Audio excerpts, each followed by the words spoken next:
합격 전략은 아주 간단합니다. 보는 사람을 흥미롭게 해야 한다는 거예요. 그러려면 우선은 나부터 내 연기가 흥미로워야 한다는 건데, 그 이유는 뭐냐면 누군가를 설득하기 위해서는 모든 순간에 나 스스로는 설득이 되어 있어야 한다는 말이 있어요. 우리가 정말 가장 많이 하는 실수 중에 하나가 뭐가 있냐면, 뽑히고 싶은 간절한 마음만 있어서 뽑아주는 사람의 입장에서 생각을 못하는 경우가 많아요. 자신의 연기에 대한 모든 순간에 있어서 이 설득력과 흥미로움을 가지고 있어야 비로소 우리는 누군가를 설득하거나 흥미롭게 할 준비가 된 거죠.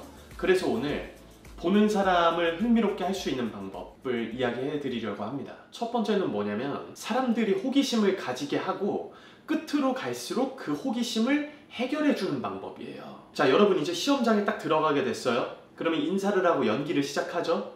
이게 오디션이 아니라 철저하게 제가 입시 위주로 말씀을 드릴게요. 연기가 시작하고 중간이 있고 끝이 있으면은 사람들이 호기심을 가지게 하려면 어느 부분이 가장 중요할 것 같으세요? 당연히 스타트입니다. 연기 스타트가 너무너무 중요해요. 이때 발생한 호기심이라고 하는 거는 외형적으로 매력이 있어서 그럴 수가 있고요. 혹은 인사를 하고 나서 자신의 눈과 제스처나 호흡 같은 것들을 이용을 해가지고 본인이 준비한 연기를 소개하는 경우에 보는 사람 입장에서는 이거 아주 강한 호기심이 생겨요. 단순히 대사로 연기를 시작한다거나 한숨을 팍 쉬어버리면은 이런 호기심은 아마 생기기가 조금 어려울 거예요. 자, 그런데 이런 경우도 있어요.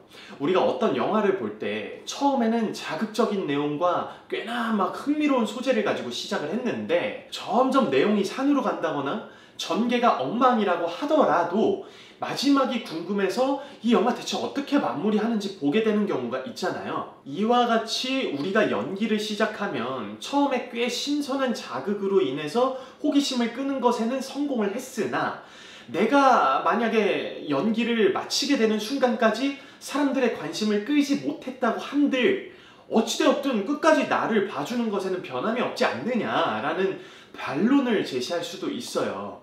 아니면 아예 연기의 스타트를 한숨으로 쉼으로 인해서 내 정서가 다시 0부터 시작하는 참사가 일어났다거나, 혹은 어떤 충동도 일어나지 않은 상태에서 갑작스럽게 대사로 연기의 스타트를 끊었을지언정 나를 봐주는 사람들은 영화가 아니기 때문에 자리를 박차고 나가지 않을 것이며 내 연기에 대해서 끝까지 봐주고 있지 않느냐라는 이야기를 충분히 할 수 있을 것 같아요. 자, 그런데 여기서 여러분이 점점 내용이 산으로 가는 영화를 끝까지 볼 수 있었던 이유는 끝까지 흥미롭게 했기 때문에 가능했던 것이 아니라 일명 지식의 공백이라는 것에 대해서 고통스러움을 느끼는 인간의 심리적인 반응에 불과합니다.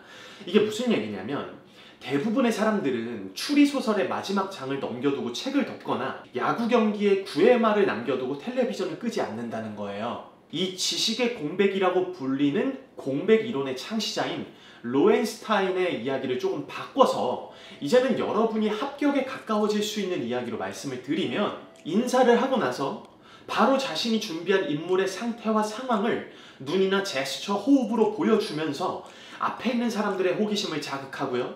어떤 상황에 처해 있고 이 인물이 왜 이런 상태를 가질 수밖에 없는지 마침내 대사라는 정보를 통해서 심사위원들에게 알려주기 시작한다면 우리는 보는 사람들의 호기심을 유발할 수 있고 이후의 연기에 대해서 기대하게 만드는데 일단 성공한 겁니다. 그리고 중반 부분에서 철저한 해석에 의한 적절한 반응과 대사가 조금 루즈해지지 않게 계산되어 있는 템포감, 혹은 때로는 과감하게 나올 수 있는 감정적인 호흡들이 나와야 하고, 이것들은 정말로 세밀하게 계산이 다 되어 있는 상태에서 진행이 되어야 된다는 것이죠. 그리고 이런 모든 것들이 빌드업되어서 터지게 되는 중후반을 거쳐서 내 모든 대사가 마무리되고 난 뒤에 대사는 끝났지만 이때까지 자신이 1분 혹은 2분 동안 소개한 그 상황에서 머물러 있고자 하는 인물의 상태를 끝까지 이 호흡과 시선을 이용해서 심사위원들한테 어필한다면 이건 여러분은 다른 사람들과의 차이를 분명하게 만들어낼 수 있어요. 잘 기억하셔야 돼요. 영화와 달리 우리의 연기가 조금이라도 흥미롭지 못하거나 호기심을 끌지 못한다면 우리를 보고 있는 심사위원들은요 끝까지 관심을 가지지 않아요. 절대 관심 가지지 않아요. 2시간을 기다리는 영화를 보고 있는 게 아니라 몇 분 되지 않는 시간에 내가 준비한 것들은 다 마무리가 될 테니까요. 꼭 기억하세요. 약간 근데 이거 오늘 진짜 찐텐션으로 얘기하게 되는. 오케이, 자, 두 번째는 뭐냐면 인물의 강한 매력으로 이야기를 끌고 나가서 마침내 통쾌함을 주는 방법입니다. 여러 입시생을 제가 만나게 될 때 크게 2가지의 스타일로 이들을 설명을 해야 된다면 저는 이렇게 나눌 수 있다고 생각을 해요. 나는 나의 매력을 알고 있다, 혹은 모르고 있다. 이 내용이 이번에 제가 여러분한테 말씀드릴 2번째 방법에 대해서 상당히 중요한 부분을 차지하게 되는데요. 여러분이 시험을 마치고 난 다음에 질의응답을 하게 될 때 심사위원이 이런 질문을 던지게 되는 경우가 있어요. 자신의 장점이 뭐라고 생각해요? 대답 가능하신가요, 여러분? 자, 2번째 질문입니다. 배우로서의 장점이 뭐라고 생각해요? 이 이어진 2가지 질문에 모두 다 대답을 할 수가 있고 객관적인 사실을 거쳐서 꽤나 많은 사람의 동의를 얻어낸 부분이라면 축하합니다. 이런 사람들은 아마도 분명히 합격에 한 걸음 가까워진 사람이에요. 대부분의 사람들은요, 자신의 장점이나 배우로서의 장점을 한번 이야기해보라고 하면은 조금 머뭇머뭇거리거나 말하기 민망해하는 경우가 대부분이거든요. 반대로 이제 단점을 이야기하라고 한다면 앞에서 누가 멈추지 않는 이상 계속해서 이야기를 할 수 있을 거예요. 이처럼 자신의 장점과 배우로서의 장점을 파악하고 있는 똑똑하고 스마트한 사람이 어떤 캐릭터를 골라서 자신의 맞춤 정장처럼 연기를 시작한다면 대부분의 심사위원들은요, 젖혀진 몸을 이렇게 바로 딱 세우거나 땅으로 향해져 있는 시선을 딱 들어가지고 우리를 바라보기 시작할 겁니다. 연기를 시작하게 될 때 자신의 매력으로 사람들의 시선을 제대로 사로잡은 거죠. 이 매력이라고 하는 거는 물론 이제 외형적인 것도 포함이 될 수가 있어요. 상황에 집중하고 있는 모습이 될 수도 있고요. 연기적인 표현은 이거 뭐 두말할 필요가 없죠. 자신의 장점과 배우로서의 장점을 파악을 해서 어떤 캐릭터가 자신에게 딱 맞는지 파악을 한다거나, 아니면 이제 이 외형적으로는 어울리는지 안 어울리는지 내가 잘 모르겠어, 그런데 나는 정말로 그 캐릭터를 하고 싶어. 그렇다면 자신의 장점이나 배우로서의 장점을 어떻게 그 캐릭터를 이렇게 같이 집합을 해가지고 어필을 할 것인가에 대해서 고민할 줄 아는 사람들은 분명히 합격 확률이 굉장히 높아요. 뭘로 예를 들어볼까요? 얼마 전에 그 개봉했었던 범죄도시2라는 영화를 다들 보셨어요? 거기에서 나오는 2명의 캐릭터가 있죠. 강해상과 마석도라는 캐릭터를 보면은 훌륭하신 선배님들이 캐릭터의 매력을 아주 잘 나타내 주시는 것을 우리는 알 수가 있어요. 캐릭터의 매력을 살리기 위해서 본인이 가지고 있는 매력이 무엇이고 어떻게 연기를 하고 스토리를 진행해 나가야 관객들이 통쾌함을 느낄 수 있는지 너무나 잘 알고 계셔서 저희도 공부가 많이 되잖아요. 우리는 이렇게 액션을 겸비한 오락 영화의 마지막이 어떻게 흘러가게 될지 영화가 시작하기 전부터 이미 다 알고 있어요. 다 예상을 하게 되는 경우들도 있죠. 1시간 40분 뒤에 느껴질 통쾌함과 짜릿함이 과연 어떤 스토리를 통해서 우리에게 전해질 것인가를 기대하게 됩니다. 이렇게 이미 예상 가능한 스토리를 전혀 진부하지 않고 우리에게 시원함을 전해줄 수 있는 이유는 영화를 끌고 나가는 캐릭터의 매력이 상당히 큰 비중을 차지해요. 이미 어느 정도 예상이 가능한 스토리인데도 불구하고 말입니다. 우리가 연기하는 인물들 역시 마찬가지예요. 내가 연기하는 캐릭터의 매력을 충분히 보여주기 위해서 자신에게 어떤 장점이 있는지, 연기할 때 어떤 장점을 가지고 있고 그 장점을 통해서 내 캐릭터를 어떻게 표현하게 될지 끊임없이 고민하는 과정이 필요한 거죠. 반대로 자신에게 어떤 장점이 있는지 모르고 배우로서의 장점이 뭔지 모르는데 그냥 연기를 하고 있다면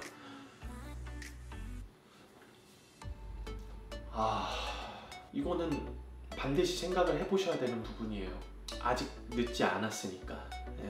이게 바로 저의 합격 전략 2번째, 예상 가능한 오락 영화지만 인물의 강한 매력으로 이야기를 끌고 나가면서 마침내 통쾌함을 주는 방법입니다.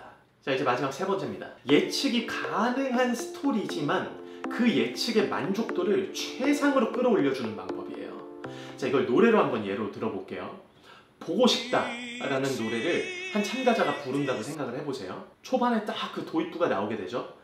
도입부를 아주 물이 흐르듯이 잘 부르는 참가자의 노래를 듣고 있으면은 우리는 자연스럽게 이제 음악을 듣게 되면서 참가자의 목소리와 어우러진 하이라이트 부분, 후렴구를 기대하는 마음이 생기게 돼요.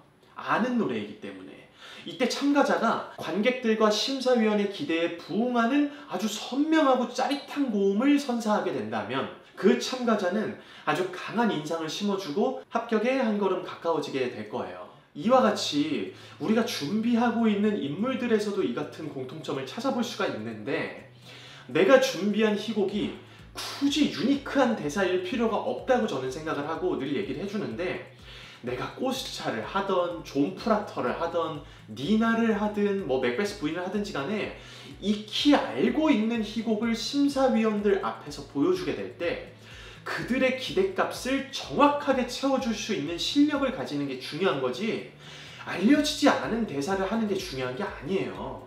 지금 우리한테 필요한 거는 내가 연기하는 대사에 대해서 빈틈없는 해석이 진행이 되었는가 이거고, 이 대사만큼은 내가 어떤 질문이 나오더라도 다 대답하실 수 있을 만큼 캐릭터와 나와의 친분이 두터운가, 나만의 명확한 해석을 통해서 이유 있는 행동을 만들어냈는가, 이런 많은 부분들이 여러분의 대사의 1분, 2분에 가득 채워져 있어야 많은 사람들이 알고 있는 대사를 하더라도 그들의 만족도를 최상으로 끌어올려줄 수 있는 준비가 된 겁니다.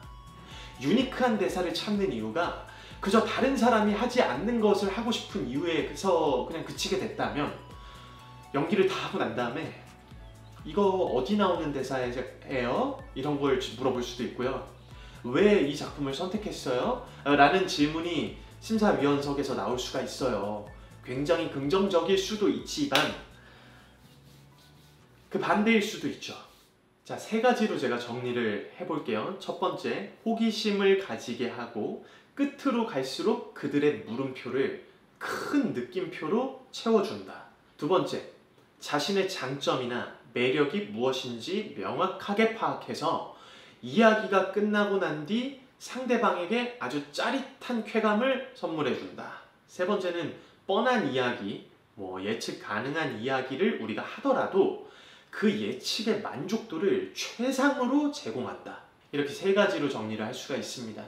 이것들에 대해서 더 디테일한 이야기를 많이 해드릴 수는 있겠지만, 제가 이렇게 해석하고 이야기하게 되는 이유에 대해서 여러분들이 한번 고민을 해보신다면 아마 제가 디테일하게 제공해드리는 방법보다 훨씬 더 큰 방법들을 여러분들께서는 아마 얻어내실 수 있을 거라 생각이 들어요. 지금은 연습, 이꼬르, 반복, 이것에 대한 개념보다는, 물론 그것도 반복도 너무너무 중요하지만 내가 연습의 효율성과 능률을 올리기 위해서 해야 되는 것들에 대해서 굉장히 많이 집중을 해보셔야 되는 시기이기도 합니다. 그렇기 때문에 오늘 이렇게 말씀드린 3가지의 방법들을 통해서 여러분들이 어디에, 나는 지금 어떻게 지금 해나가고 있는지에 대해서 고민을 한번 해보셨으면 좋겠고, 저도 지금 저희 학생들이랑 이런 것들을 위주로 얘기를 많이 하고 있는 상황이에요.